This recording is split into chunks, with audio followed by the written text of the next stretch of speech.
दिनों तक cold day की स्थिति बरकरार रहने वाली है।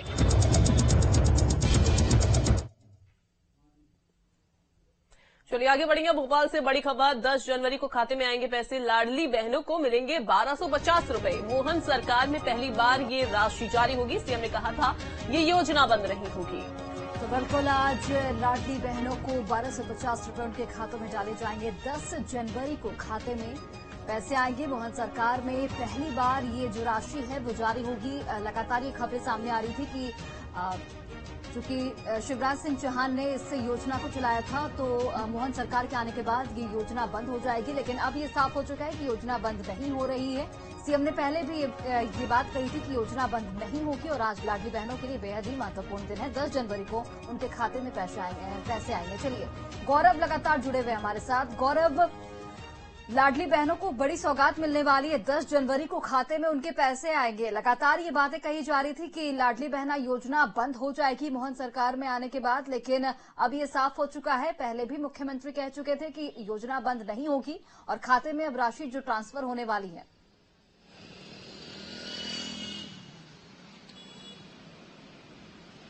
देखिए, बिल्कुल लाडली बहना योजना बंद नहीं हो रही है, यह साफ हो चुका है क्योंकि अब 10 तारीख को 1250 रुपए लाडली बहनाओं के अकाउंट में पैसे पहुंच जाएंगे। क्योंकि जब मध्य प्रदेश का नेतृत्व बदला था, मुख्यमंत्री बदले गए थे, मोहन यादव जब मुख्यमंत्री बने थे, उसके बाद से ही लगातार ये अटकलें लगाई जा रही थी कि आने वाले समय में इस योजना को बंद किया जा सकता है। लेकिन लगातार सरकार की तरफ से जो बयान आ रहे थे उसमें साफ तौर पर कहा गया था कि विकासात्मक योजनाएं सुचारू रूप से चलती रहेंगी और जितनी भी लोक कल्याण की योजना है उनको जारी रखा जाएगा। लाडली बहना योजना को लेकर कोई भी साफ तौर पर बयान सामने नहीं आया था, लेकिन जिस तरीके से अब इस योजना के तहत लाडली बहनाओं को फिर से पैसा मिलने जा रहा है, 10 जनवरी को फिर से उनके खाते में पैसे आएंगे, ये साफ हो गया है कि ये योजना अभी फिलहाल बंद नहीं हो रही है।